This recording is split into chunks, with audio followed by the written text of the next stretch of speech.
Terdengar ya suaranya. Ya, terima kasih yang saya hormati rekan seperjuangan di KPU, Pak Dedi yang ganteng. Kemudian yang saya hormati juga rekan pengamat, itu Mas Aji. Ya, ini saya baru melihat lagi Mas Aji ini. Kemudian dalam perjalanan mungkin rekan kita Bang Johar Rudin itu dari Bawaslu mungkin akan datang. Kita ingin memanfaatkan waktu dan rekan-rekan yang lainnya yang ada baik yang sudah ada di depan layar seberang sana lah gitu. Ada untuk kita persepsikan bersama barangkali bahwa forum ini tidak dimaksudkan untuk mengkaji sesuatu secara dan berbasis ilmiah, tapi lebih kepada memberi ruang untuk bagaimana kita berdiskusi lah gitu. Jadi tema ini akan dan sebaiknya dikupas secara akseleratif kontekstual lah gitu. Jadi sederhana tapi pada konteks kekinian dan di kota Cirebon, mungkin begitulah kira-kira nantinya. Jadi dalam perspektif demokrasi, jadi cerdas demokrasi tentu sebetulnya kalau dipahami secara sederhana itu adalah cerdas ya dalam pengertian bahwa seseorang itu punya sesuatu yang penting, yang mendalam, yaitu akal budi lah gitu. Yaitu akal budi. Dan oleh karena itu kemudian ketika dirangkaikan dengan demokrasi itu secara sederhana adegiumnya dari warga negara atau dari kita, oleh warga negara, dan kemudian untuk siapa? Untuk warga negara. Jadi ini demokrasi itu substansi utamanya adalah bernegara.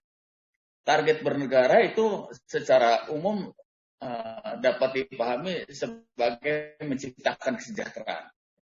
Jadi yang dituju untuk bisa tercapai dari sebuah negara berdiri adalah kesejahteraan bagi rakyatnya tentu. Dan oleh karena itu maka secara sederhana pula kalau kita akan memahami cerdas berdemokrasi adalah cerdas dari tiga sisi itu. Bagaimana kita cerdas sebagai warga negara, bagaimana kita cerdas sebagai oleh warga negara, berarti penyelenggara negara, dan bagaimana kita cerdas merumuskan dan menyelenggarakan atau melaksanakan atau menggapai bagaimana tujuan bernegara itu bisa dicapai. Saya kira itu yang sederhana. Jadi oleh karena itu maka bagaimana kita memahami berdemokrasi yang cerdas itu tadi. Jadi baik warga negara, penyelenggara negara bisa berdemokrasi secara cerdas jika dia paham tentu yang paling utama tiga hal. Yang pertama adalah terkait dengan hak, yang kedua kewajiban. Nah yang paling utama dan menjadi punggung dari sebuah negara itu adalah tanggung jawab. Itu. Jadi demokrasi tidak lepas dari itu. Bahkan mungkin dalam perspektif kekinian tanggung jawab itu lebih didorong lagi ke akuntabilitas mungkin. Jadi dari responsibilitas menjadi akuntabilitas, dari tanggung jawab menjadi akuntabilitas. Nah, sejalan dengan itu maka teman-teman saya melihat gitu salah satu indikator untuk terselenggaranya demokrasi yang sudah pada umumnya disepakati oleh semua negara adalah bagaimana mendesain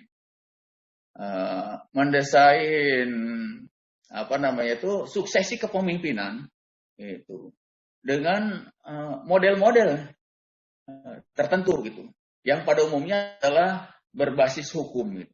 Jadi kalau begitu sebetulnya secara kontekstual berdemokrasi yang pada indikator suksesi kepemimpinan adalah jika bisa terlaksana suksesi kepemimpinan atau penggantian kepemimpinan berbasis atau berdasar kepada hukum atau berketeraturan dan berkeadilan. Nah, ini konteks utama yang perlu. Nah, sehingga nanti kita bisa mengaitkan antara bagaimana warga negara bisa berbuat itu sesuai dengan kapasitasnya dan bagaimana penyelenggara bisa berbuat dengan kedudukannya. Nah, itu. Sehingga ketika kita tarik ke ruang yang lebih familiar, yaitu bahwa suksesi kepemimpinan kita dilakukan melalui sebuah kesepakatan yang disebut pemilu atau pemilihan untuk kalau kepala daerah, maka pemilu itu adalah sebuah sarana suksesi. Walaupun dalam rangkuman definitif mungkin biasa kita sebutnya sebagai sarana penyelenggaraan kedaulatan rakyat untuk menetapkan pembentukan seseorang menjadi seorang pemimpin lah gitu. Nah itu memperhatikan seperti itu, maka sebetulnya yang paling kunci bagi kita adalah bagaimana warga negara dalam kapasitas. Kalau kita kaitkan dengan demokrasi, indikator pemilu, warga negara baik sebagai pemilih maupun yang berkehendak untuk dipilih maupun penyelenggara negara itu bisa bersama-sama bertanggung jawab untuk bisa demokrasi ini berjalan tegak, dan tadi mungkin Pak Moderator mengatakan Pak Deddy terukur. Nah itu karena berbasis keteraturan dan berkeadilan, ya terukur. Sehingga oleh karena itu tidak dapat diniscayakan bahwa yang harus berintegritas, yang harus independen, yang harus profesionalitas, yang harus imparsial, itu bukan hanya penyelenggara negara, apalagi hanya KPU saja. Tapi kita semuanya harus punya tanggung jawab untuk itu. Jika kita berkehendak agar demokrasi itu bisa diukur secara cerdas. Itu. Ya, misalnya kita ambil poin yang kecil saja, teman-teman. Misalnya berpartisipasi secara cerdas dalam pemilu. Itu. Maka sebagai warga negara, sebagai pemilih, bagaimana memposisikan pemilih itu di samping sebagai hak, tapi juga di dalamnya ada kewajiban. Itu. Dan ujungnya ada tanggung jawab. Itu. Yang paling mudah bahwa kita pahami, kalau kita ingin memposisikan pemilih itu secara cerdas, maka dia berarti harus punya pengetahuan tentang menjadi pemilih yang benar. Itu. Dimulai dari memposisikan dan yang bersangkutan sebagai peserta pemilu atau pemilih di dalam misalnya dokumen DPT dan seterusnya. Kemudian penyelenggara negara. Penyelenggara negara kita pahami bisa meliputi kelembagaan yang paling sederhana lah, kita yang paling familiar itu bisa eksekutif, legislatif, dan yudikatif, atau kelembagaan negara extraordinary lainnya. Itu. Nah itu juga tentu sama-sama harus berpartisipasi agar sebuah sarana berdemokrasi bisa berjalan sesuai dengan koridor hukum yang berlaku, kemudian berkeadilan dan terukur gitu. Nah, demikian juga penyelenggara pemilunya misalnya KPU, Bawaslu, DKPP dan itu yang terkait dengan penyelenggaraan pemilu, misalnya Badan ad hoc. Ini juga harus memposisi bagaimana pelaksanaan hak, kewajiban dan tanggung jawab itu dapat di-guide, diarahkan, dilaksanakan berdasarkan ketentuan hukum yang berlaku yang mengaturnya untuk itu. Karena negara kita kan sama-sama kita tahu sudah menetapkan di dalam Undang-Undang Dasar 45 amandemen bahwa negara Indonesia adalah negara hukum.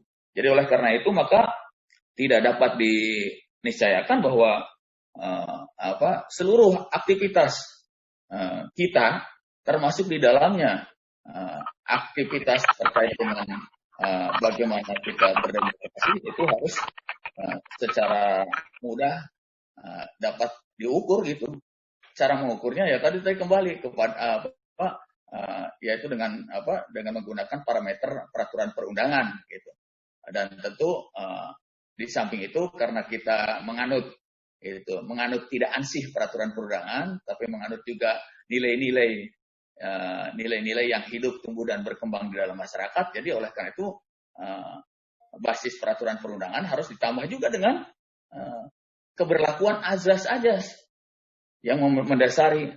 Misalnya contohnya, pemilu hanya akan melahirkan hasil yang optimal manakala penyelenggaraannya didasarkan kepada azas luber judir, langsung umum bebas. Nah, ini menurut peraturan perundangan di kita seperti itu.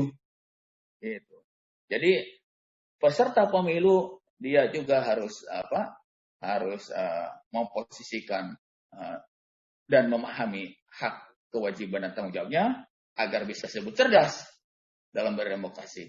Kemudian penyelenggara juga, baik penyelenggara pemilu maupun penyelenggara negara harus juga demikian. Itu.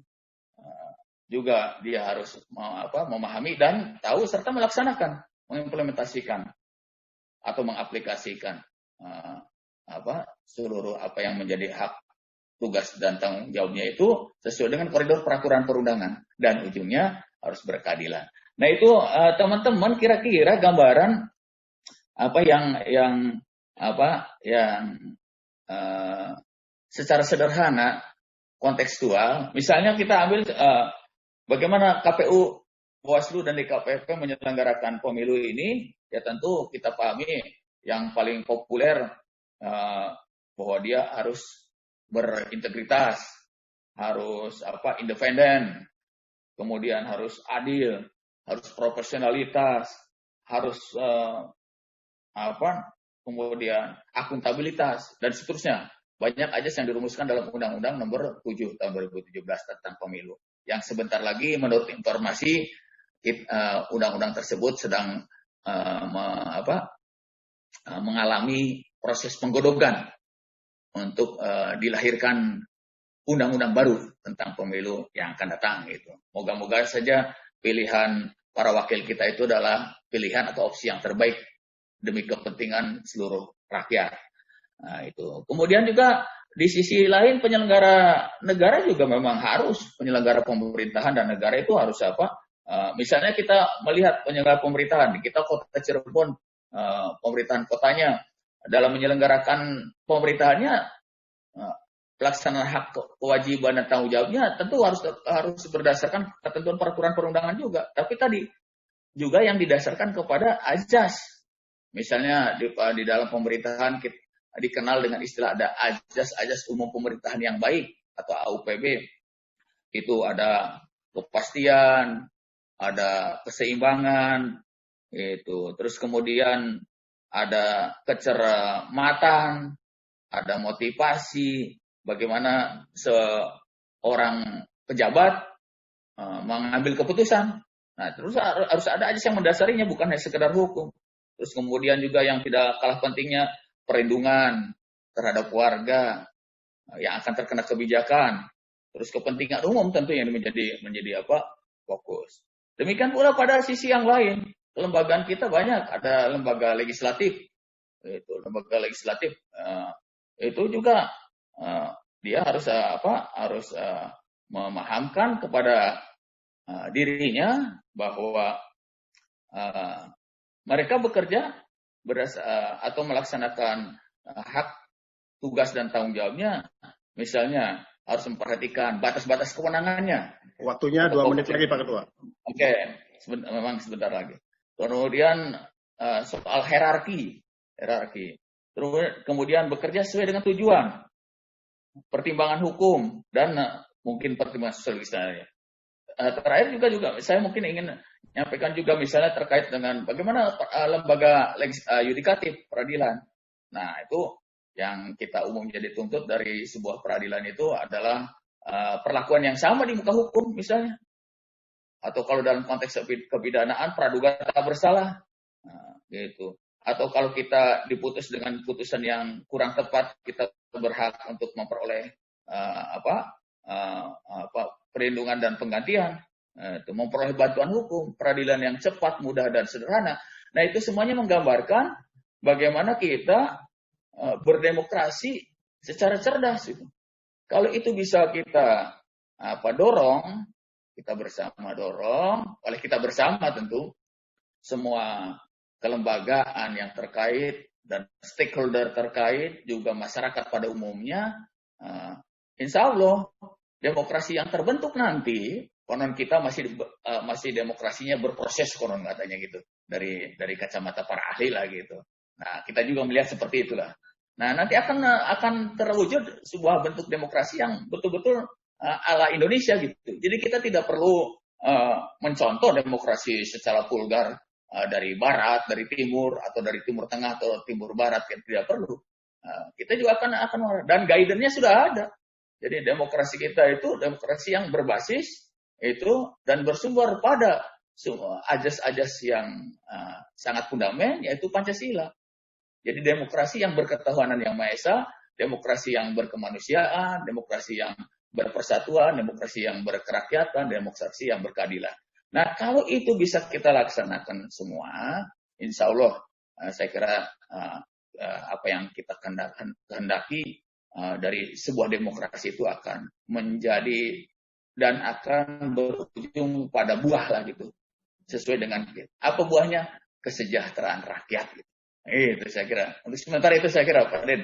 Monggo. Ya, baik, terima kasih kepada Ketua KPU Kota Cirebon, Bapak Didi Mursidi, yang intinya adalah bagaimana cerdas berdemokrasi itu bisa memposisikan diri kita sebagai apa? Sebagai pemilih, sebagai penyelenggara pemilu, bahkan mungkin sebagai aparatur negara. Saya pengen sapa dulu dengan Angjo. Selamat siang, selamat bergabung Angjo. Saya panggilnya kakak karena pakai baju pramuka, saya panggilnya kakak ya. Ya, siap. Jadi tadi habis ada acara pembukaan Saka. Sorry, saya ini dulu ya. Jadi tadi habis ada acara pembukaan Saka Adiasta, kegiatan Saka Adiasta itu Saka pengawas pemilu ya.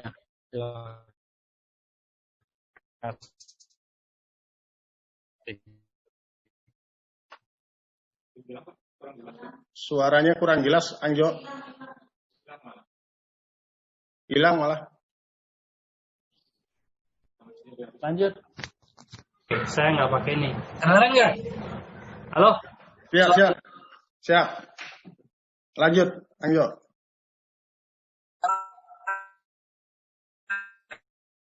Kedengaran? Ada pembukaan gitu. Ya, lanjut. Ya, terima kasih Angjo. Karena tadi barusan datang, jadi nanti mungkin menyimak dulu. Sekarang kita kembali ke narasumber berikutnya. Ada Bung Sultan Haji Nugraha. Tadi Ketua memang sudah memaparkan panjang lebar, tapi belum menyentuh bahwa hambatan demokrasi itu di mana. Nanti mungkin bisa diulas lagi, nanti ada sesi selanjutnya. Kami persilakan Bung Sultan Haji Nugraha. Waktu dan tempatnya kami persilakan. Ya, terima kasih. Selamat pagi untuk semuanya. Selamat pagi untuk Bung Johar yang baru bergabung. Ini senior. Bung Joharudin, senior. Jadi, kalau saya melihat secara konteks pemilu kemarin itu sungguh luar biasa. Hambatan yang terjadi di dalam demokrasi seperti ini karena kita menggunakan demokrasi perwakilan, yang artinya kita menjadi partisipan bisa, menjadi simpatisan sangat lebih bisa. Makanya pada saat menyelenggarakan pemilu, maka di situ dituntut kerja keras, dituntut elektabilitas, dituntut akuntabilitas, transparansi, dan sebagainya. Maka yang disebut dengan Komisi Pemilihan Umum dan Badan Pengawas Pemilu bukan menjadi administrasi politik dari salah satu pasangan calon. Itu buat hambatan cerdas berdemokrasi yang secara politik kelembagaan. Dan yang kedua, yang saya lihat di antara pemilu yang kemarin-kemarin sampai dengan hari ini, justru yang kemarin ini luar biasa. Hambatan yang terjadi itu menurut saya ada dua. Yang pertama, terjadi hoax di mana-mana.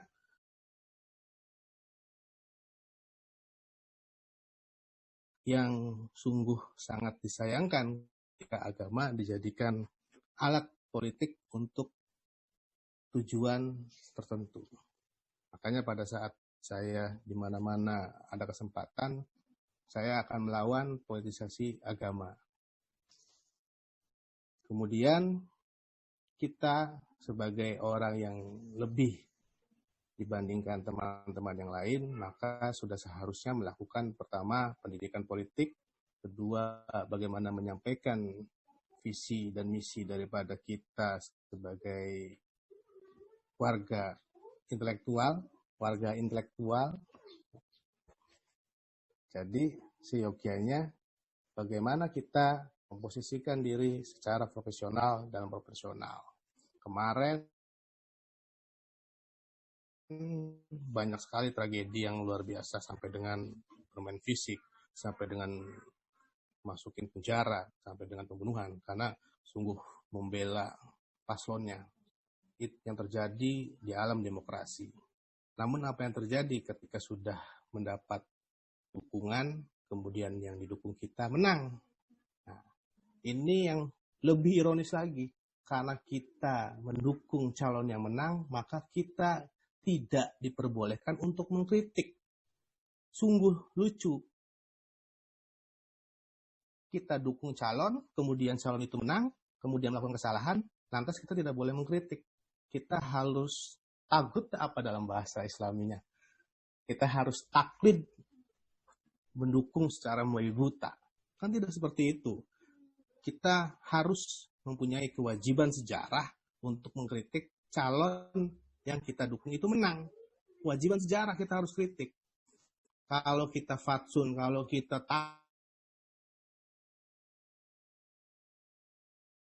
taklid sampai dengan kaum tauhid, maka yang terjadi ya kita demokrasi semu.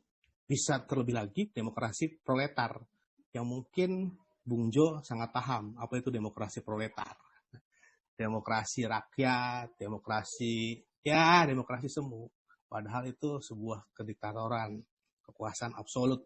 Artinya kekuasaan absolut itu pendukung yang menang, pendukung yang berkuasa membela secara habis-habis mati-matian. Saya pernah mengalami intimidasi dari beberapa kemarin tuh di Wakot, tapi saya rasa itu sebagai salah satu perjalanan yang tidak bisa dilupakan ya Bung Jo. Difitnah dapat ini, difitnah dapat itu. Tapi nyatanya ya saya masih seperti ini, masih dalam keadaan sehat walafiat. Dan yang tahu sejarahnya perjalanan, salah satunya Bung Moderator, Mbak Dedi. Ya artinya sekelumit cerita yang benar-benar real terjadi di masyarakat. Jadi saya berharap kepemimpinan KPU dan Bawaslu saat ini bisa memposisikan diri sebagai lembaga politik yang profesional dan proporsional. Itu saja. Ya, baik. Terima kasih Bung Sultan Aji Nugraha. Walaupun sebentar tapi berbobot sekali. Ya. Ini teman lama saya sebenarnya kalau Bung Sultan Aji Nugraha itu. Dan kita punya panggilan istimewa kalau ketemu di jalan kita punya panggilan istimewa. Tidak disebutkan di sini ya. Baik, selanjutnya kita ke narasumber lainnya yaitu Angjo Muhammad Jawaruddin, SPD MPD. Beliau ini Ketua Bawaslu Kota Cirebon. Saya dijuluki oleh beliau itu anak durhaka. Karena saya kemudian dicoret dari daftar kartu keluarga pindah ke KPU saya. Baik, Angjo, apa yang Angjo lihat dari demokrasi, hambatan demokrasi di Indonesia, Angjo. Silahkan, Angjo. Kedengaran suaranya ya? Kedengaran nggak? Halo? Ya, lanjut. Ya, terima kasih. Assalamualaikum warahmatullahi wabarakatuh. Alhamdulillahirabbil alamin wassalatu wassalamu ala asrofil anbiya'i wal mursalin wa ala alihi wa ashabihi ajmain. Amma ba'du, yang saya hormati Pak Ketua KPU yang senyum-senyum terus kayaknya habis dapat THR atau dapat rezeki gitu. Kemudian Pak Moderator juga senyumnya mengembang kayaknya habis dapat THR dan rezeki besar juga. Dan Bung Sultan Haji Nugraha semoga juga baru dapat THR, dan semua yang ada di forum ini semuanya dalam keadaan sehat, bahagia, dan bisa menjalankan ibadah puasa bagi yang menjalankan dengan sebaik-baiknya. Ya, jadi sangat menarik tadi apa yang diangkat gitu ya tentang demokrasi, dan tadi sudah diulas oleh Pak Ketua KPU, Pak Dr. Haji Didin Nursidi SHMH. Beliau memang sangat pakar dalam bidang hukum gitu, luar biasa. Yang ya saya harus banyak berguru ke beliau lah gitu. Nah, kemudian tadi Bung Sultan sebagai seorang aktivis yang sangat kritis, yang sangat saya kagumi.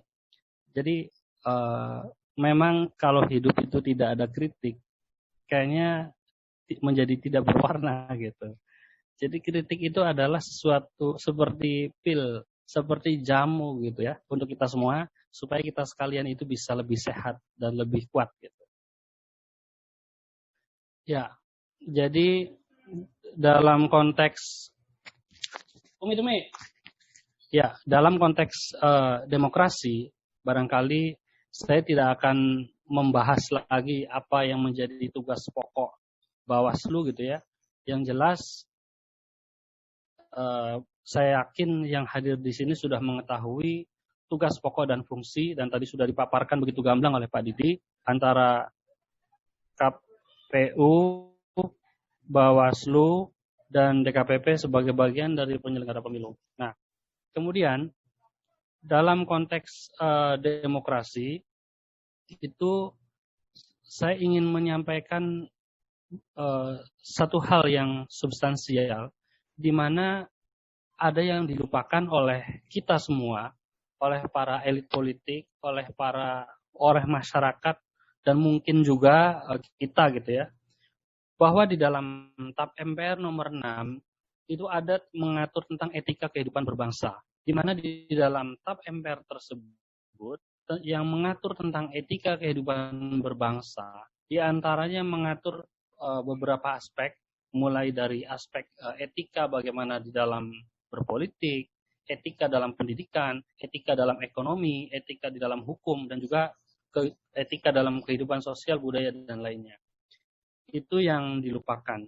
Dan dalam hal ini hendaknya kita mesti kembali, karena di dalam TAP MPR tersebut disebutkan bahwa sumber dari etika kehidupan berbangsa itu yang pertama adalah dari agama dan nilai-nilai universal, dan juga yang berlaku di kehidupan masyarakat Indonesia. Itu sebagai dasar dari etika. Kemudian yang kedua dalam hal nilai demokrasi, di mana kita ketahui demokrasi yang tadi diulas oleh Bung Sultan juga, demokrasi proletar dan lain-lain, intinya di mana dari rakyat, oleh rakyat, dan untuk rakyat, itu dasolennya gitu ya kan, seharusnya. Tetapi apakah itu sudah tercapai gitu? Nah, barangkali kita bisa melihat bagaimana hasil dari proses pemilu kemarin, tidak usah jauh yang ada di Jakarta, misalnya yang ada di kota Cirebon, bagaimana para anggota legislatif, para anggota DPRD di kota Cirebon, ketika mereka sudah terpilih, dari 35 orang itu, siapa saja yang care misalnya terhadap situasi pandemi sekarang. Apa itu bentuk caringnya? Tidak, apakah mereka yang bagi-bagi masker, apakah mereka yang bagi-bagi sembako, Apakah mereka yang peduli kepada tetangganya, konstituennya, dan lain-lain. Tidak cukup di situ. Tetapi misalnya bisa dilihat, di mana fungsi dari legislatif, itu Pak Didi sangat paham betul.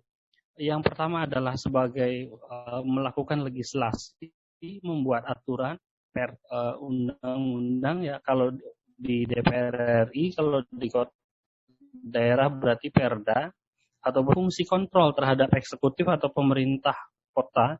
Dan yang ketiga adalah fungsi budgeting atau anggaran. Nah, di sini sebetulnya misalnya Kota Cirebon yang anggarannya cukup besar, 1,7 triliun. Saya rasa untuk mengcover 247 RW itu sangat-sangat mudah gitu ya. Kembali kepada political will dari para pemegang kebijakan. Nah, di sini barangkali menjadi ujian bagi para pemimpin yang ada di gedung dewan dan juga pejabat di pemerintah Kota Cirebon, sejauh mana saya mau mencontohkan misalnya di kampung saya aja. Di Kelurahan Karyamulya itu dianggap ada 2 RW yang termasuk tertinggal. Itu RW 08 di Majasem dan RW 10 di RW saya sendiri. Sebagian besar penduduknya itu adalah kuli bangunan ataupun tukang gitu ya, yang mereka harus makan itu dari bekerja. Dengan situasi begini, mereka banyak yang menganggur, tidak bekerja. Ya, bayangkan bagaimana mereka bisa menjalankan kehidupannya. Dari program yang kemarin, bantuan provinsi kalau tidak salah, itu satu RW yang di cover hanya tiga orang. Di RW saya sendiri, nggak tahu di RW yang lain. Nah, semestinya itu menjadi PR, ya kan, dari pemerintah yang ada di sini. Itu barangkali refleksi gitu ya, terkait dengan situasi yang kekinian sekarang. Kembali ke soal demokrasi, satu hal pesan saya, barangkali kepada para peserta yang terutama generasi muda, ini banyak sekali, ada yang beberapa yang sudah saya kenal, ya kan, dan yang lainnya menjadi PR semua. Barangkali orang-orang yang betul-betul caring, peduli, ya kan, itu mesti berpartisipasi dalam politik. Tidak boleh tidak berpartisipasi. Kenapa? Kalau misalnya kita merasakan bahwa kondisi sekarang ini tidak baik-baik saja, jangan salahkan keadaan, jangan salahkan orang-orang tersebut, tetapi kembali lagi, ya kan, ketika ada proses demokrasi, misalnya pemilu, pemilihan, nah tadi sudah diulas oleh Pak Didi, kemungkinan pemilu lokal akan ditarik, apakah 2022, bisa jadi kan? Nah, berarti harus bersiap, ya kan? Apakah nanti maju di calon legislatif, atau misalnya Pak Didi barangkali menyalon wali kota gitu ya, atau Pak Dedi gitu, atau Bung Sutan gitu. Nah, itu harus bersiap gitu loh. Nah, jadi orang-orang baik itu harus mengambil peran, berpartisipasi, mengisi posisi-posisi itu. Dan ke depan masyarakat juga harus diedukasi. Dan saya sangat yakin ketika pendidikan mereka meningkat, pengetahuan mereka meningkat, itu dengan sendirinya kualitas demokrasi akan naik. Yang akan terpilih adalah orang-orang yang pilihan, ya kan, yang yakinlah ke depan itu akan lebih peduli terhadap kondisi yang ada di masyarakat. Jadi satu, saya urai lagi, kita harus menyandarkan kepada etika kehidupan berbangsa, itu poin pertama. Yang kedua itu bagaimana menjaga nilai-nilai demokrasi itu secara substansial. Dan yang ketiga, harus ada partisipasi aktif dari orang-orang baik, orang-orang yang punya track record di masyarakat bagus gitu ya, dia peduli, ya kan, dia selama ini care gitu ya, jangan hanya duduk di luar gitu, ya kan, ya termasuk Bung Sutan barangkali, Bung Sutan Aji, jangan terus jadi pengamat gitu, ya kan, nanti capek sendiri gitu, ya kan, nah sesek juga lama-lama kan, kalau misalnya terus dikritisi tapi tidak ada apa ya, jare wong Sunda sih mogok sapi beli, tidak ada perubahan. Nah barangkali Itu beberapa hal yang ingin saya sampaikan.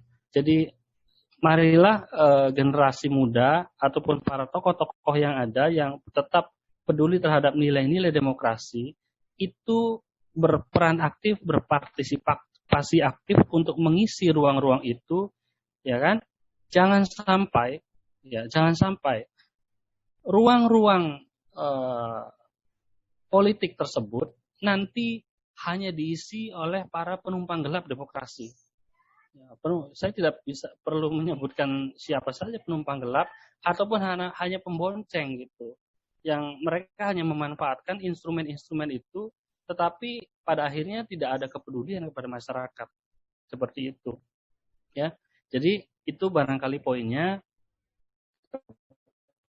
Pada tentunya ini juga menjadi PR kita ya, KPU Kota, Bawaslu, partai politik ke depan juga harus mencari figur-figur tokoh-tokoh yang betul-betul diinginkan, betul-betul baik dan bagus gitu ya. Dan yakinlah ke depan ketika generasi milenial itu menentukan, ya nanti calon-calon yang tidak berkualitas dengan sendirinya akan hilang dan tidak terpilih lagi. Dan sebaliknya yang baik-baik itu juga jangan diam, dia harus maju ke depan. Terima kasih, barangkali itu Pak Dedi dari saya, kurang lebih yang mohon maaf, barangkali ada kata-kata yang salah, mohon dimaafkan, itu datang dari lisan saya sendiri, dan apabila ada kata-kata yang benar dan bermanfaat itu hanya datang dari Allah. Terima kasih. Assalamualaikum warahmatullahi wabarakatuh. Waalaikumsalam warahmatullahi wabarakatuh. Terima kasih Angjo yang sudah memberikan pemaparannya. Tadi sedikit menyinggung yang sudah dipaparkan oleh ketiga narasumber. Yang pertama saya akan memberikan pertanyaan dulu ke Ketua KPU Kota Cirebon terkait tadi yang dipaparkan adalah salah satunya bisa memposisikan diri sebagai pemilih ya. Harus ada upaya untuk memberikan pemahaman bahwa pemilu adalah kesempatan emas bagi tiap warga negara untuk berubah ke arah yang lebih baik, mensejahterakan bagi tiap warga negara, tentunya dengan berpegang pada hukum dan berkeadilan. Kira-kira upaya-upaya apa Pak untuk dapat memberikan pemahaman bahwa pemilu itu adalah kesempatan emas bagi mereka Pak? Silakan Pak. Oke, terima kasih Pak Dedi, sama moderator dan teman-teman.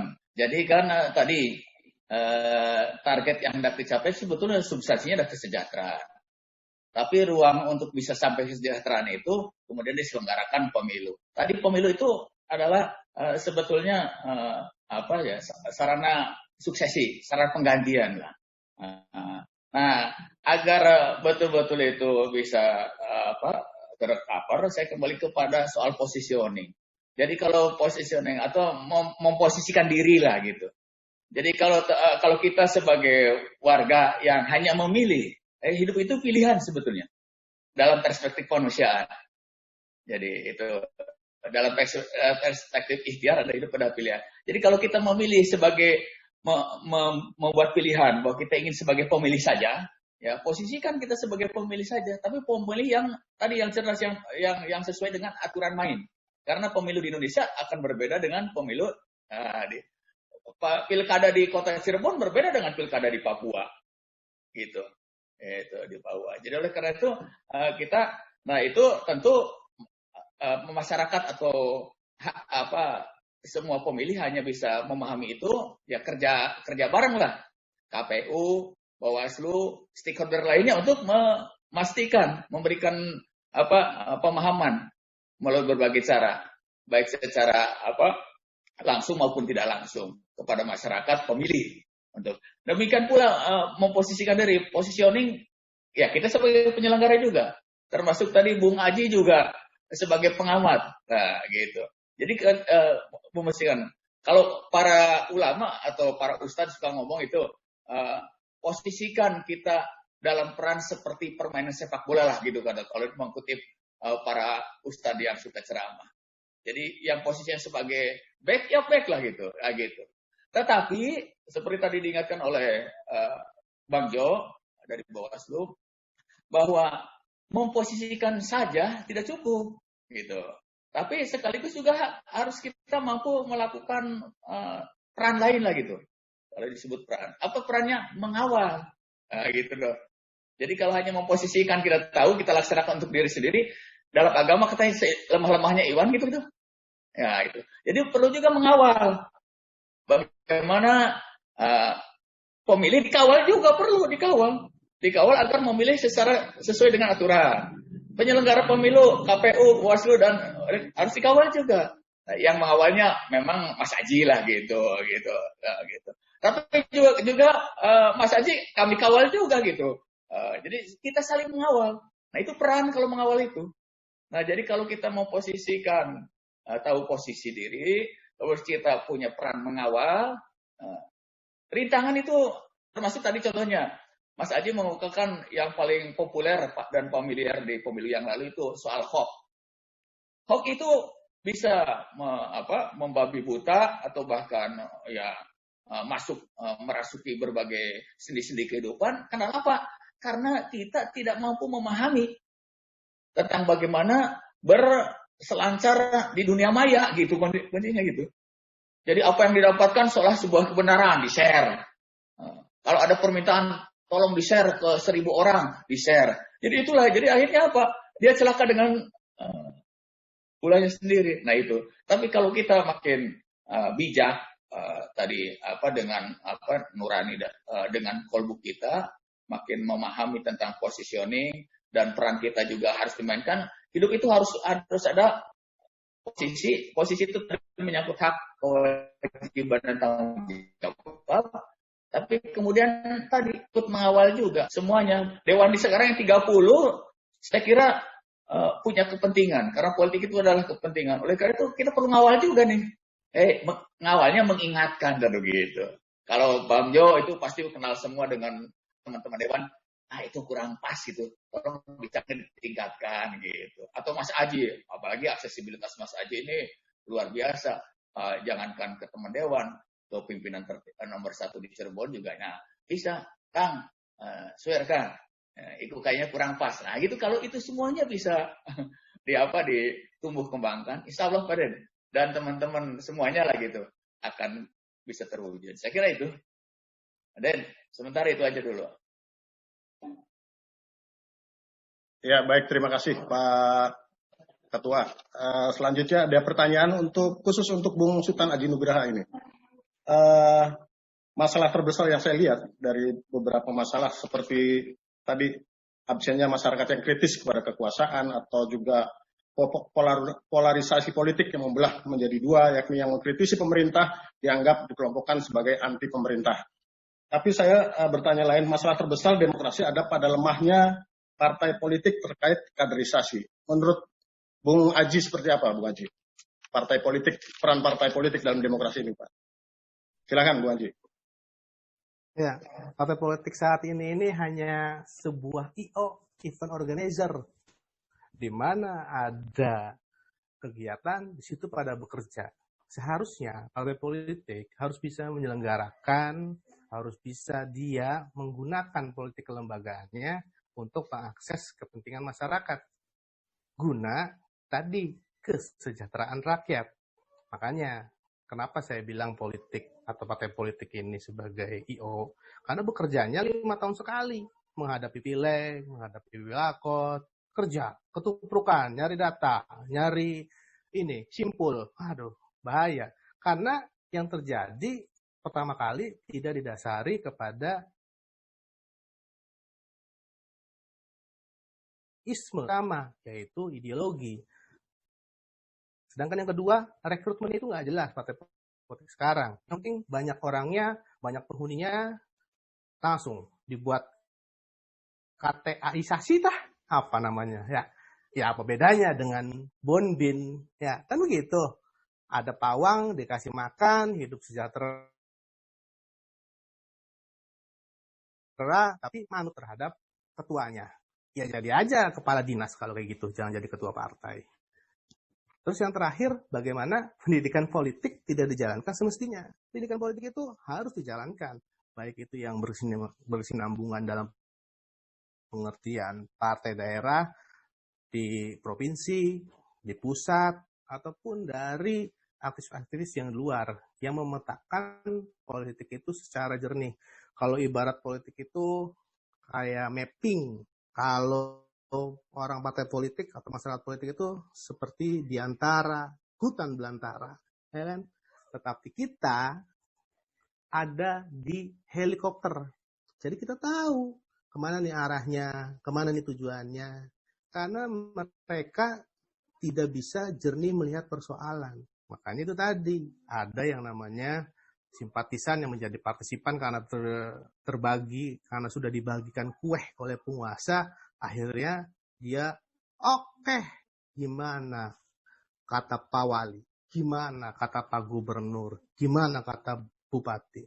Dan bahayanya lagi, manakala kelembagaan yang diharuskan, diwajibkan menjadi penengah seperti KPU dan Bawaslu ikut terpolarisasi oleh politik pilihan tadi. Itu yang bahaya. Ya kan? Pengalaman sudah membuktikan adanya sanksi di berbagai sektor oleh KPU, oleh Bawaslu, termasuk dari unit di atasnya. Artinya di sini tadi saya sepakat bagaimana kita menentukan pilihan kepada area profesional dan proporsional. Saya tidak bisa panjang lebar karena saya menghadapinya senior dari senior, Bung Jo, senior daripada senior, Bung Didi, kan susah ya. Kita untuk bersama-sama saja. Bersama-sama artinya ya saling introspeksi. Muhasabah diri hashtag. Ya Pak Dedi, terima kasih. Ya baik, terima kasih Bung Sultan Aji Nugraha. Selanjutnya nanti setelah Bang Jo diberikan pertanyaan, saya akan kasih kesempatan kepada audien untuk bertanya ya. Saya bertanya dulu ke Angjo. Begini pertanyaan Angjo, ada kecenderungan masyarakat untuk memilih golput, walaupun golput tidak memberikan keuntungan, justru lebih banyak mudaratnya. Kami KPU sudah berusaha untuk memberikan sosialisasi ya. Namun fakta menunjukkan jumlah golput masih ada. Ini mungkin dari cara pandang Bawaslu sebagai ketua Bawaslu, seperti apa Angjo untuk menyikapinya, Angjo? Mangga, waktunya Angjo. Oke, terima kasih Mas Dedi. Jadi kalau dalam perspektif tentang dalam konteks golput ya, sesungguhnya golput itu barangkali ada dua kategori. Ada golput yang ideologis, artinya dia mengambil sikap tersebut setelah dia melakukan analisa kritis bahwa di antara pilihan-pilihan itu dia anggap tidak ada yang layak untuk dipilih, dan dengan kesadaran dia akhirnya memilih untuk tidak memilih. Berarti sesungguhnya dia secara substansinya dia tidak golput, dia mengambil sikap tidak memilih di antara yang ada gitu. Nah, tetapi ada juga misalnya yang golput yang dia tidak masuk kategori tadi, dia golput bisa karena kurangnya akses informasi, ya kan? Misalnya di antara para caleg itu dia nggak ada yang kenal, seperti beli kucing dalam karung, ya kan? Walaupun sekarang misalnya sudah proporsional terbuka, dia tidak tahu, hanya tahu misalnya di antara beberapa orang yang suka turun gitu ya. Nah, kemudian dalam konteks pertanyaan tadi, bagaimana misalnya menyikapi sesungguhnya dengan adanya golput itu sendiri, itu dalam demokrasi yang berjalan sekarang itu sebenarnya merugikan. Kenapa? Kembali kepada tadi yang saya sampaikan di awal, ketika misalnya orang-orang itu membiarkan calon-calon yang tidak baik itu terpilih, maka sama saja dengan ya dia memberi kesempatan kepada calon yang tidak baik. Nah, tentunya di antara sekian ya kan, ya mungkin ada yang lebih baik lah di antara pilihan-pilihan itu, seperti kata Pak Ketua KPU tadi bahwa hidup itu harus memilih gitu kan gitu. Nah, itu dia untuk memilih dan memilah yang terbaik di antara yang ada gitu. Nah, untuk bisa masuk ke sana, kembali lagi di sini perlu adanya kesadaran, perlu adanya tingkat pendidikan, tidak hanya pendidikan ya, pengetahuan, dan kesadaran. Nah, kemudian tadi Bung Aji bagus sekali, perlu adanya pendidikan politik. Tetapi ingat bahwa di kita itu selain di Fakultas Ilmu Sosial dan Ilmu Politik atau mungkin di Fakultas Hukum, itu tidak diajarkan secara khusus kalau di lembaga pendidikan ya. Nah, tetapi nilai-nilai demokrasi, kemudian kajian-kajian politik itu sesungguhnya telah berjalan di setiap kita. Nah, kalau misalnya di sekolah itu ada di pemilihan OSIS, pemilihan ketua pramuka, ketua PMR, dan lain-lain, itu bagian dari politik di sekolah. Termasuk di rumah pun juga demikian. Ya kan? Saya yakin Pak Didi ya juga berpolitik di rumah gitu kan.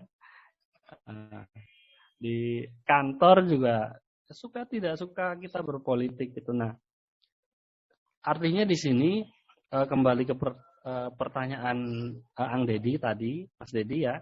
Jadi kalau misalnya golput itu terus terjadi, sesungguhnya sama saja dengan membiarkan keadaan yang status quo. Tidak akan ada perubahan berarti ke depan. Kan gitu. Nah, di sini tetapi juga orang-orang yang, jadi misalnya KPU sendiri mengukur dan termasuk Bawaslu ya, Bawaslu ikut misalnya KPU pencapaian partisipasi pemilih 80 sekian persen. Artinya itu dalam konteks kuantitas.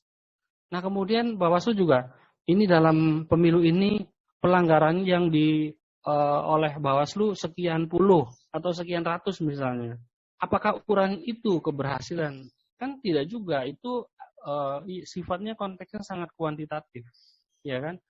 Tetapi dari sisi kualitatif, apakah misalnya dari 80 sekian persen partisipasi pemilih yang dicatat oleh KPU itu, berapa persen sesungguhnya pemilih yang memilih dengan penuh kesadaran, memilih dengan mereka menganalisis terlebih dahulu untuk memilih sesuai dengan hati nurani, belum bisa mengukur ke arah sana, ya kan? Nah, kalau misalnya ingin tahu hasilnya, ya kita tinggal lihat bagaimana ketika para pemimpin-pemimpin itu sudah terpilih, bagaimana caring, keberpihakan, kepedulian terhadap situasi yang ada, dan bagaimana langkah-langkah yang mereka ambil ketika menghadapi masalah-masalah yang ada di dalam kehidupan masyarakat gitu.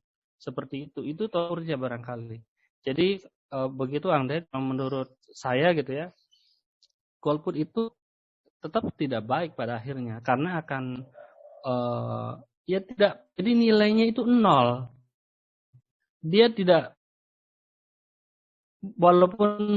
walaupun ideologis gitu ya, karena membiarkan situasi yang ada, Mas Dedi.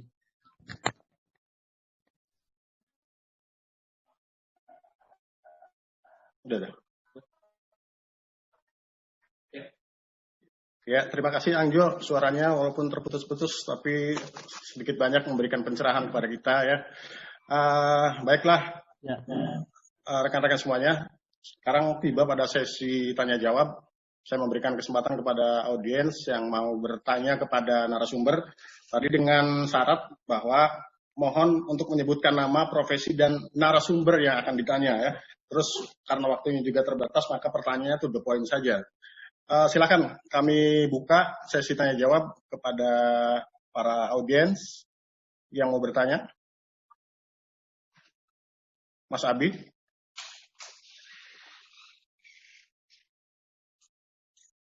Mas Abi barangkali mau bertanya.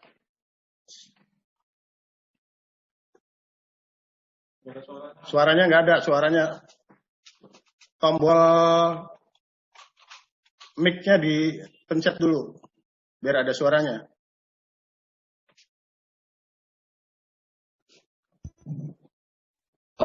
Tombolnya nggak ada. Suaranya nggak ada, Mas Abi. Halo?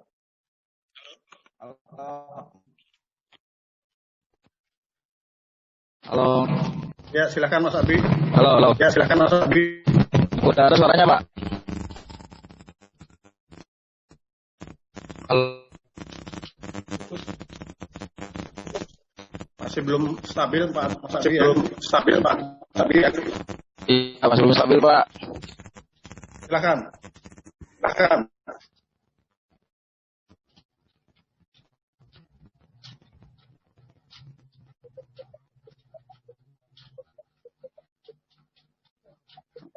Baik, masih ada gangguan teknis ternyata.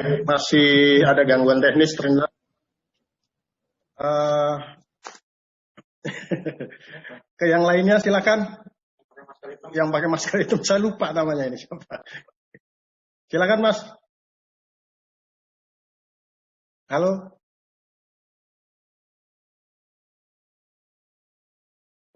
Masih gangguan juga. Oke, kalau sudah tidak gangguan berarti ini bonus buat para narasumber untuk tidak ditanya lagi. Bisa, barangkali bisa lewat chat kalau gangguan suara Mas Dedi, lewat chat gitu. Ya, ini sudah di ini. Oh ya, ada ini pertanyaannya untuk Ketua KPU. Mana chatnya tuh? Kasus kerawanan di pemilu salah satunya adalah masalah DPT. Bagaimana KPU menanggapi masalah DPT yang sering terjadi dalam pemilu? Mangga Ketua KPU. Saya kira terkait soal berdemokrasi gitu. Jadi memang DPT ini kita sepakati dalam perumusan peraturan perundangan itu didesain itu ya, dibuat atau dilahirkan DPT ini, daftar pemilih tetap dalam pemilu atau dalam pemilihan ini dengan regulasinya yang memberikan ruang bahwa KPU sebagai penyelenggara masih bergantung, gitu. Bergantung kepada siapa? Nah, untuk pemilu yang sudah kita dan pilkada yang sudah kita laksanakan bergantung kepada pemerintah melalui produk pemerintah yang disebut DP4. Nah itu daftar potensi pemilih. Nah itu. Jadi ketika bersumber pada itu dan kemudian di dalam cara kerja pemerintah untuk melahirkan DP4 itu belum maksimal, konon katanya masih ada hambatan lah. Apakah itu hambatannya soal IT atau teknologi, atau hambatannya juga sebetulnya terkait dengan ini positioning warga negara. Tidak mudah di kita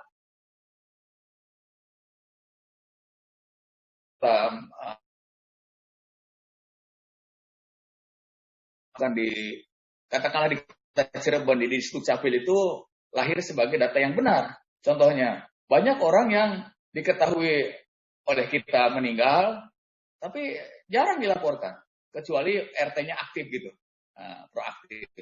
Nah itu, jadi kemudian itu dari DP4. Oleh KPU dilakukan penyisiran, dilakukan pemutahiran, dilakukan coklit, gitu. Baik secara partisipasi aktif maupun secara prosedur normal. Nah itu kita lakukan, tapi tetap saja hasilnya belum sampai kepada sebuah formula gitu. Daftar pemilih yang betul-betul memiliki tingkat akurasi yang katakanlah 99% lah gitu. Nah, apa indikator penyebabnya tadi? Berarti soal kita pemilih belum mampu memposisikan, diarahkan untuk memposisikan bahwa dia sebagai pemilih itu harus berpartisipasi aktif untuk menyampaikan data tentang kependudukannya gitu. Ketika dicoklit oleh petugas pemutahiran data DPP. Nah kemudian setelah itu seringkali banyak warga yang AB, itu warganya AB, itu ingin jadi pemilih, sudah siap jadi pemilih, tapi dia AB. AB untuk apa? Melakukan recheck dan checking lah gitu, checking. Kami sudah misalnya pemilihan yang kemarin itu menyampaikan bahwa setiap warga yang ingin mengetahui status sebagai pemilih silahkan dibuka di HP-nya lah gitu, ada aplikasi KPU dan bla bla. Tapi sedikit sekali yang menggunakan itu. Belum lagi ternyata masih banyak orang yang merasa sebagai sebuah kewajiban untuk menginformasikan, gitu. Bahkan diketok pintunya berpuluh kali itu, didatangi lebih dari 3 kali masih rapat saja gitu. Nah itu. Nah atas kondisi itu maka dikasih muncul banyak ada istilah DPK, daftar pemilih khusus, gitu. Yang dia ujuk-ujuk pengen memilih walaupun tahu dirinya bahwa dirinya belum berposisi di DPT. Ya, akhirnya ya seperti itulah. Tapi mudah-mudahan gini, ke depan kita ketika mampu mendorong warga masyarakat, terutama kemarin juga sudah didahului Bung Den, kan itu nama itu Badan Statistik itu nasional telah melakukan sebuah sensus, dan itu indikatornya sangat visible, bagus sekali, lengkap. Andai kata itu dilakukan oleh semua warga, maka DPT pemilih akan datang, saya yakin akurasinya meningkat. Hanya, nah gitu, ini lagi-lagi teman-teman, hanya dari pemantauan saya, gitu, jangan jauh-jauh di komplek dan di komunitas yang lain. Di komunitas saya saja, di komplek PDK, itu teman-teman, itu. Ketika saya mencoba mengkomunikasikan tentang partisipasi aktif dari masyarakat untuk ikut terlibat dalam sensus penduduk yang dilaksanakan oleh Badan Statistik yang diiklankan oleh Pak Jokowi sebagai presiden tiap hari di TV. Itu ternyata itu nggak nyampe 30% yang aktif. Nah ini ya berarti perlu juga ini pisau dorongan dari Bung Aji. Itu untuk ini menguprak dia Wong Cirebon sih. Nah gitu. Jadi karena ternyata masyarakat itu yang iklannya, yang ngajaknya presiden aja masih gitu. Gitu. Ya, gitu. Jadi untuk berperan tuh. Jadi padahal kita tuh perlu itu tadi memposisikan dan mengawal karena pilihan. Gitu Pak Den. Jadi kalau kita tahu hak kita, kewajiban kita dan tanggung jawab, saya yakin adalah minimalnya paling tidak gini lah. Kita sebagai warga yang punya hak pilih, sebagai penyelenggara, kemudian kalau kita sudah memahamkan bahwa kita perlu melakukan apa, untuk apa, dengan tujuan apa, insya Allah akan. Seperti tadi yang disinggung oleh Bung Jo juga sedikit saya ingin menambahkan. Misalnya soal pemilih sukses. Kami memandang betul secara formalistik gitu, bahwa pemilih sukses itu indikator utama yang paling substansial 2 lah gitu. Yang pertama soal partisipasi. Nah, tentu kita pahami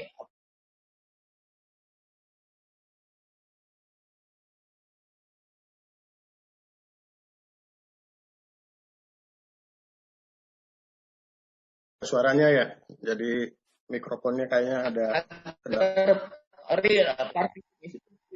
Yang keduanya legitimasi. Nah itu. Jadi legitimasi masyarakat, kata Bung Aji tadi.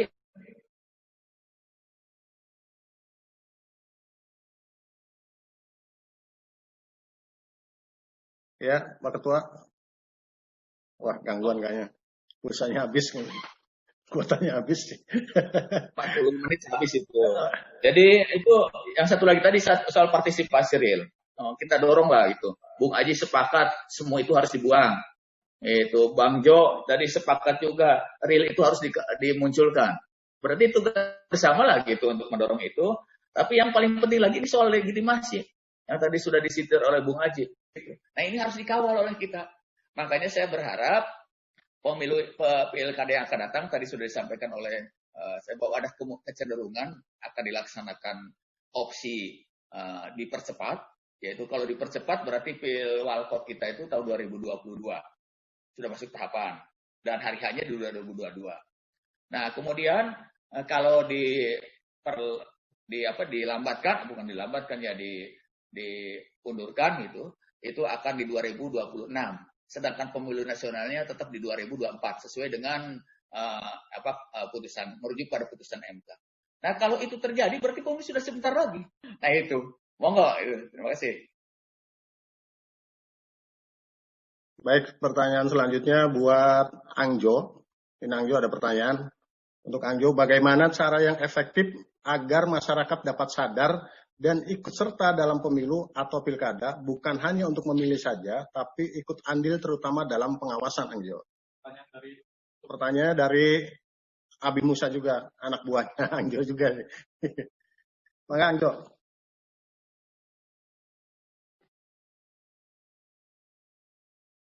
Suaranya. Nggak bisa. Saya udah buka belum ini? Angjo, suaranya nggak terdengar, Angjo. Ya. Oke. Kedengaran ya suaranya ya? Kedengaran? Oke.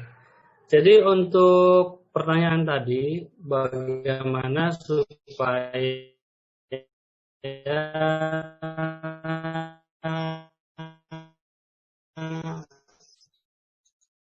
Mendengung, Angjo. tadi saya baca lagi ya. Suaranya mendengung. Dalam pemilu atau pilkada bukan hanya memilih saja, tapi ikut andil dalam mengawasi. Jadi kembali lagi di sini, ya kedengaran ya? Ya. Jadi masyarakat ya, ini dari menurut kacamata saya masih apatis. Ketika ada hal-hal yang sekiranya tidak pas, itu sangat jarang misalnya yang melaporkan baik ke KPU tentunya, kalaupun ada gitu ya. Baru kalau misalnya ada hal yang agak parah gitu, baru rame ribut gitu. Dan disitulah baru nanti peserta pemilu saling memanfaatkan dan lain-lain. Nah, kembali lagi di sini supaya masyarakat itu ikut berpartisipasi aktif termasuk di dalam pengawasan ke depan, itu perlu dibangun kesadaran kepada masyarakat itu bahwa kalau misalnya kehidupan atau tadi istilahnya kesejahteraan mereka ke depan itu ingin lebih baik, maka harus terpilih pemimpin yang baik gitu. Jangan kalau yang terpilih pemimpinnya tidak baik. Nah, seperti itu. Artinya kalau misalnya ada calon-calon peserta siapapun dia tidak baik dan lain-lain, salah satu hal yang paling memilihnya misalnya, kalaupun dia tidak melapor, tidak memilihnya, ya kan, dia tidak terpengaruh, dia tetap punya peran serta pengamat, akademisi, analis, dan tokoh masyarakat, tokoh agama itu untuk tadi mengajak kepada jalan kebaikan. Kalau kata Pak Ustadz, ud'u ila sabili rabbika bil hikmah wal mau'idatil hasanah wajadilhum billatihi ahsan, itu kata Pak Ustadz kan gitu. Jadi mengajak kepada jalan yang baik gitu kan. Nah kemudian kalaupun ada urusan, ada ini ya dengan cara yang baik lah, jangan sampai bulet gitu. Nah, seperti itu. Jadi kembali Mas Ded ya. Jadi yang terpenting di sini bagaimana meningkatkan kesadaran masyarakat, kesadaran pemilih bahwa memilih pemimpin itu bukan hal yang mudah, tapi mempertaruhkan masa depan pemilih itu sendiri. Kalau dia tidak berpikir, kalau misalnya ke depannya itu tidak ada efek buat dirinya. Ya, halo. Ya, lanjut, Kang. Angjo? Terputus ya, Angjo ya? Baik, teman-teman narasumber dan... Jadi... Lanjut, Kang. Terputus ya? Sementara Mas Ben. Ya. Oke, teman-teman narasumber dan para audiens, kita sudah tiba pada sesi terakhir.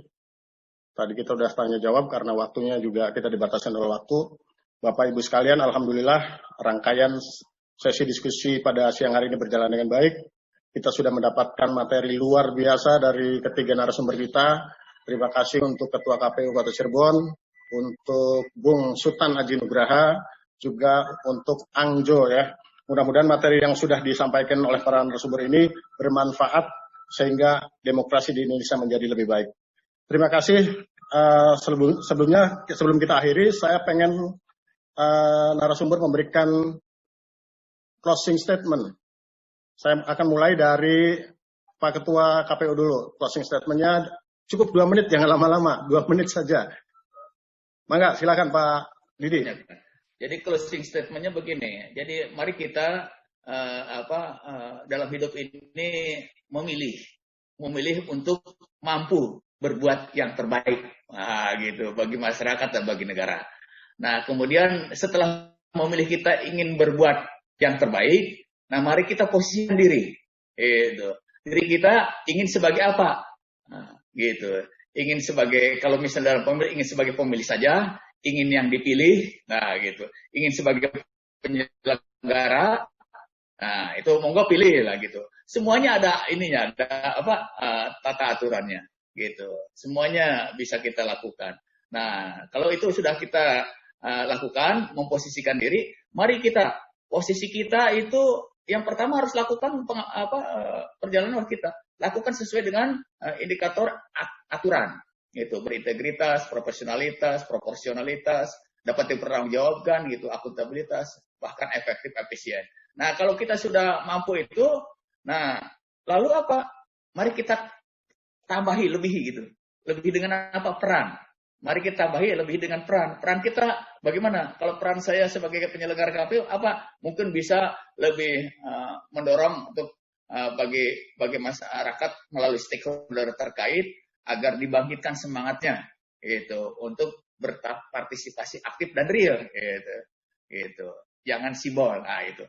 Dan semua bisa berperan, nah gitu. Nah kalau itu bisa dilakukan, insya Allah lah pemilihan ke depan itu akan berhasil dengan maksimal. Yang sebagai informasi saja barangkali ke teman-teman stakeholder atau teman-teman yang bisa menyambung lidah lah, bahwa KPU sekarang sedang melakukan sebuah kegiatan berkelanjutan, yaitu pemutakhiran data pemilih berkelanjutan. Jadi ini pemutahiran ini dilakukan terhitung dari surat edaran KPU 181 Februari 2020 ini sampai dengan menjelang pemilu yang akan datang. Jadi rentang waktu panjang. Dan pemutahiran data ini dilakukan secara berkala tiap bulan. Nah, oleh karena itu kami berharap partisipasi dari semua teman-teman yang hadir dan menyambung lidahkan, menggetak tularkan kepada kawan-kawan terdekat, tetangga terdekat untuk mari kita berpartisipasi. Barangkali kita tahu di daerahnya ada yang perlu diinformasikan terkait dengan data kependudukan, terutama sebagai pemilih. Saya kira itu, terima kasih.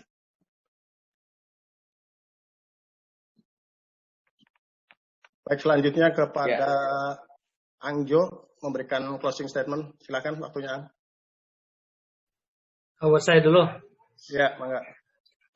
Jadi terima kasih. Barangkali di dalam demokrasi ini untuk membangun nilai-nilai demokrasi itu bagaimana kepada semua pihak itu untuk menguatkan kapasitas dirinya, meningkatkan pengetahuannya, dan meningkatkan kesadaran dalam berpolitiknya, sehingga ke depan di dalam setiap tindakan, dalam peristiwa politik di mana politik tetap menjadi hulu dari semuanya gitu ya di Indonesia, itu ke depan bisa menjadi lebih baik. Jadi di sini perlu peran serta dari semua pihak barangkali. Terima kasih. Oke, selanjutnya kepada Bung Sutan Aji Nugraha. Ini saya suka sekali quote-nya dari pengamat politik yang satu ini, saya selalu teringat gitu ya. Maya, silakan. Gini Pak Dede, kalau saya buat KPU dan Bawaslu di alam demokrasi seperti ini, jika orang tuamu tercatat dalam sejarah, maka kau berkewajiban untuk memperbaikinya jika cacat. Namun, apabila orang tuamu tidak tercatat dalam sejarah apapun, maka KPU dan Bawaslu harus mencatat kebenarannya untuk demokrasi. Terima kasih. Iya. Mas. Ini ada pendapat juga dari Pak Abi Mulya. Semoga data yang berkelanjutan yang sedang dilakukan oleh KPU bisa mengurangi masalah DPT, Pak, yang sering terjadi dalam pemilu. Akhirnya saya, Dedi Hairudi, anggota KPU Kota Cirebon, memohon maaf jika dalam penyajian diskusi kali ini banyak sekali kekurangan. Sekali lagi terima kasih kepada narasumber dan kepada audiens yang sangat luar biasa. Aplaus untuk semua. Dan akhirnya tuntas sudah sesi diskusi kali ini dengan ucapan wabillahi taufiq wal hidayah. Wassalamualaikum warahmatullahi wabarakatuh.